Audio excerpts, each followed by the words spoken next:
Les opérations en cours des forces de défense israéliennes sont marquées par un engagement ferme en faveur de la sécurité des civils. Ils utilisent des techniques de collecte de renseignements qui cherchent à minimiser tout dommage collatéral. La surveillance constante de la situation par les forces de sécurité israéliennes leur permet d'être prêtes à prendre les mesures nécessaires et à contrer la menace des groupes militants, dont le Hamas, dans la région. Dans un contexte de tensions intenses dans le conflit israélo-palestinien, ces arrestations ont lieu, mettant en évidence les défis auxquels les deux parties sont confrontées pour préserver la stabilité et éviter la violence. Alors que des initiatives sont recherchées pour parvenir à une paix durable, les forces de défense israéliennes restent vigilantes dans leur tâche consistant à protéger les civils israéliens et à protéger la souveraineté du pays contre les menaces extérieures. Analysons maintenant la situation actuelle du conflit entre Israël et le Hamas et regardons de plus près les transformations du statu quo au Moyen-Orient. Les forces de défense israéliennes ont réussi à capturer 250 combattants du Hamas dans divers endroits, notamment à Jenin, Yunis, Jabalia et la ville de Gaza, grâce à une série d'opérations soigneusement planifiées. Ces attaques coordonnées sont allées directement au cœur des opérations du Hamas, affectant ces réseaux de tunnels qui ont longtemps été utilisés pour faire passer des armes en contrebande et mener des attaques contre des civils et des forces de sécurité israéliennes. Cet événement a généré un changement significatif dans la dynamique du conflit dans la région. Les forces de défense israéliennes ont souligné que les opérations en cours étaient exécutées avec précision et prudence, en mettant particulièrement l'accent sur la réduction des pertes civiles et des dommages aux infrastructures.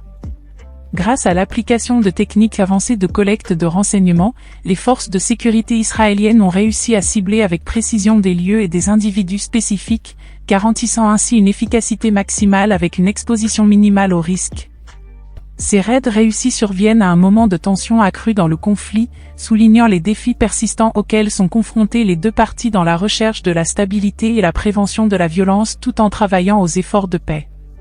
Les forces de défense israéliennes maintiennent un engagement ferme à protéger les citoyens israéliens et la sécurité nationale contre les menaces du Hamas et d'autres entités militantes de la région. Les récentes arrestations ont porté un coup dur à l'infrastructure et aux capacités opérationnelles du Hamas, affectant plusieurs individus considérés comme essentiels dans l'organisation des activités terroristes. Il est important de noter que de hauts dirigeants du Hamas figurent parmi les personnes arrêtées, ce qui témoigne du succès de Tsahal dans le démantèlement de la hiérarchie de direction de l'organisation. Dans le cadre d'une nouvelle opération à grande échelle dans le quartier 1 de la ville de Gaza, Tsahal a mené des frappes qui ont abouti à l'élimination de responsables du Hamas et à la découverte d'armes. Simultanément, les forces continuent d'affronter le groupe militaire du Hamas à Yunis, au sud de Gaza, en utilisant à la fois l'armée de l'air israélienne et la 215e force aérienne, ainsi que le régiment d'artillerie. La 4001 brigade blindée est entrée dans le quartier et a mené des frappes aériennes ciblant des cibles du Hamas, notamment des postes d'observation, des dépôts d'armes et des tunnels. Cette opération fait suite à la défaite réussie des forces combattantes du Hamas dans le nord de Gaza par Tsahal, qui a retiré ses forces et concentré ses efforts sur des raids plus petits dans des zones spécifiques. Pendant ce temps, à Yunis, Tsahal intensifierait la lutte contre le Hamas dans le sud de la ville de Gaza. C'est un scénario qui reflète la dynamique changeante du conflit actuel. La brigade Givati a mené des attaques dans de nouvelles zones à l'est de Yunis, entraînant l'élimination de plusieurs membres du Hamas. Simultanément, les brigades parachutistes et commandos étendent leurs opérations dans la région occidentale de Yunis, en collaboration avec le 7e bataillon. De son côté, la brigade blindée a mené des frappes aériennes visant 2 membres du Hamas qui se déplaçaient à moto. Au cours d'une campagne stratégique, les forces de défense israéliennes ont réussi à capturer 250 combattants du Hamas dans des endroits clés, tels que Jenin, Yunis, Jabalia et la ville de Gaza. Ces opérations méticuleusement planifiées ciblaient non seulement des abris connus, mais également des réseaux complexes de tunnels qui ont été utilisés pour la contrebande d'armes, des mouvements secrets et des attaques contre des civils et du personnel de sécurité israélien.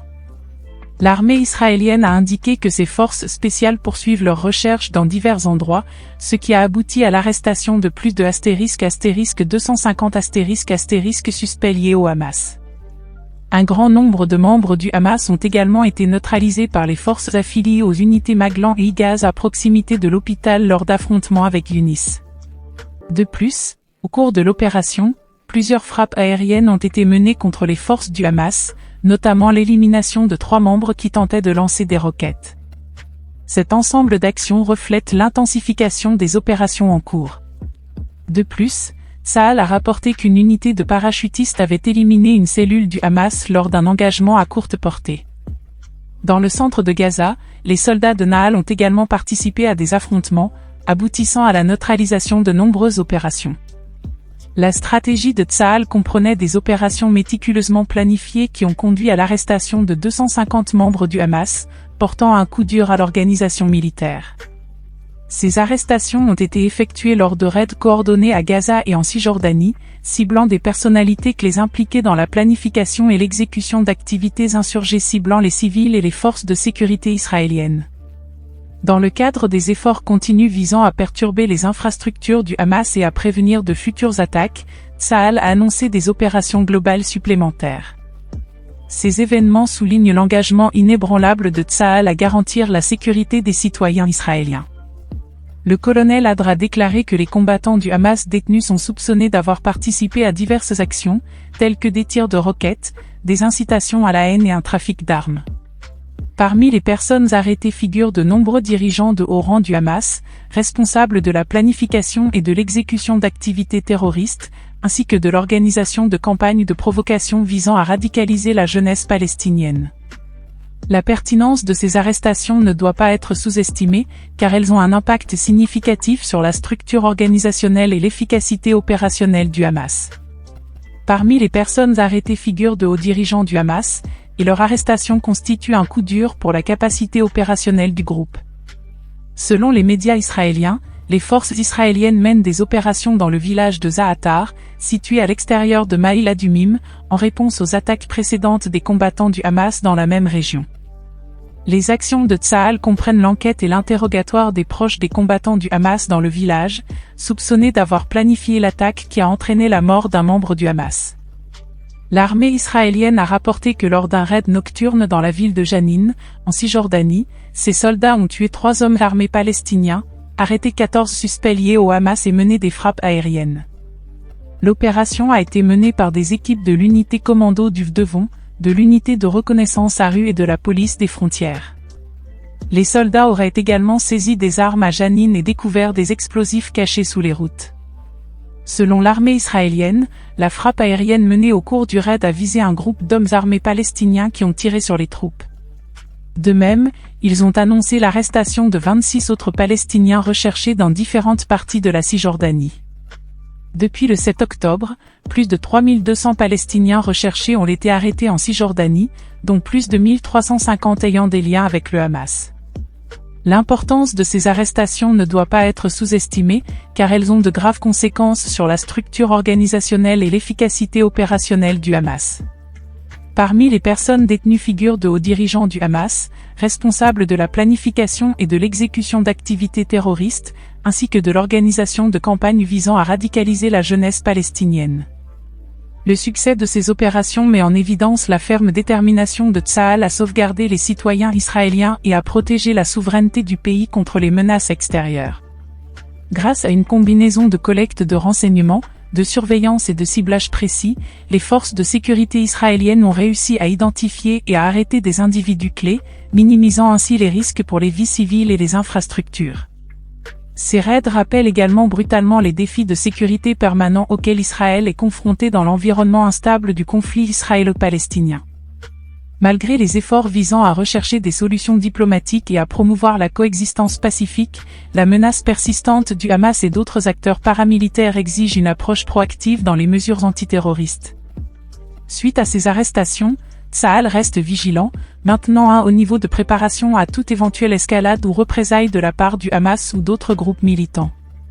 Bien que le chemin vers une paix durable présente des obstacles, Israël reste déterminé à sauvegarder la sécurité et la stabilité de ses citoyens, même face aux provocations et aux agressions continues de ses ennemis.